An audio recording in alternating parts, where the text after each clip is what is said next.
Probe the Act on Deepstuff Radio. Hello. I'm Emmy Hikins, your host.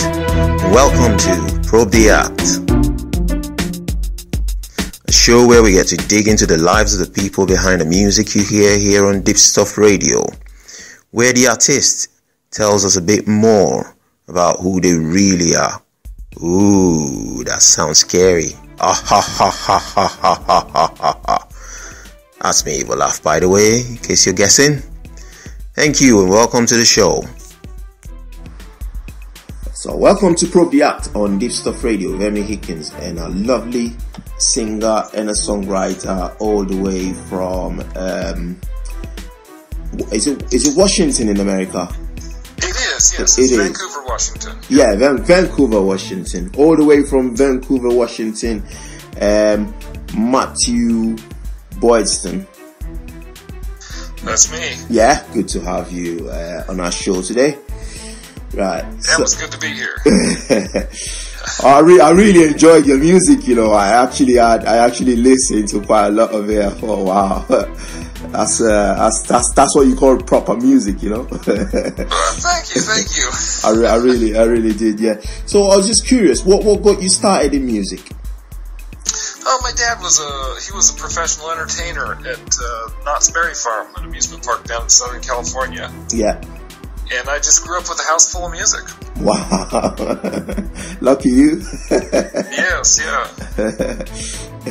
So, can you tell our listeners if you're a single act or part of a band, and if you are, what band is it? What's the band called?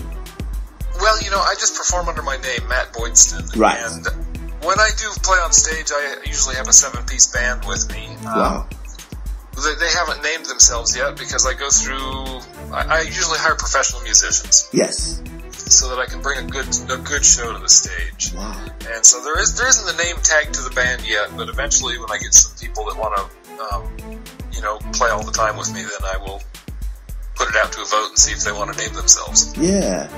You know, it just sort of reminds me of, like great singers like Bob Marley and what's this guy that sang Easy Like Sunday Morning? Lionel Richie. It was sort of like their name, but they also had bands that played with them, you know. It's like Bob Marley and the Wailers, you know, and stuff like that. Yeah, it's good. Absolutely, yeah. Yep. So have you ever been in a band? And I was in a garage band in high school. I was a drummer, actually. Wow. That was but it's been a few years since I did that. All right, yeah. Right, wow. So what were your ambitions when you first started music? Oh, goodness. They were very simple. I set out to tour the world. I think that would be a fantastic thing. Let the music, follow it around the world wherever it goes to go play where people are listening. Yeah. It would be fun to continue making albums. I mean, I'd like to do a whole fistful of albums. Yeah.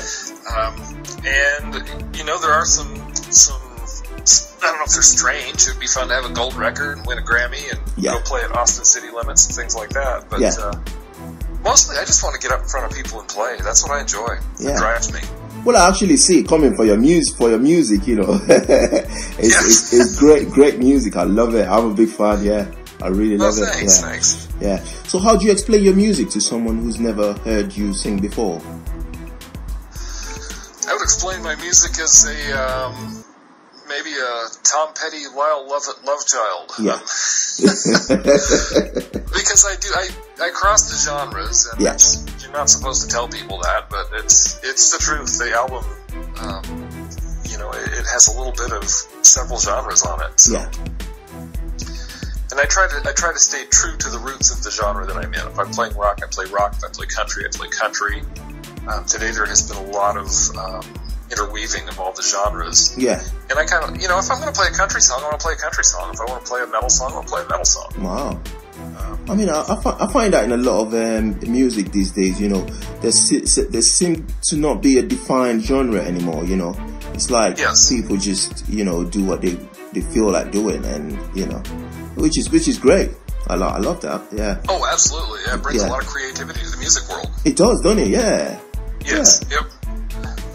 And it gives us as artists the opportunity to do a show and perform in several genres rather than, sticking in one. Yeah. Yeah. And I find that it doesn't restrict you. Do you see what I mean?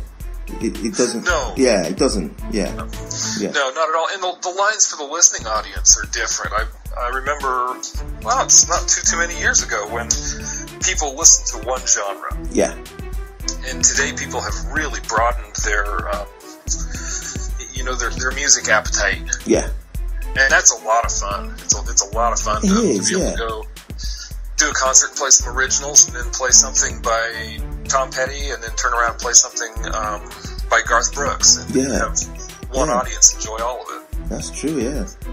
That's really true. So, right, we're going to take a short break now. Please don't go away. You're listening to Probe the Art on Deepstuff Radio with Emmy Hikins, and a lovely singer, songwriter, and a musician all the way from Vancouver in Washington, D.C., Matthew Boydston. Please don't go away. We'll be back shortly.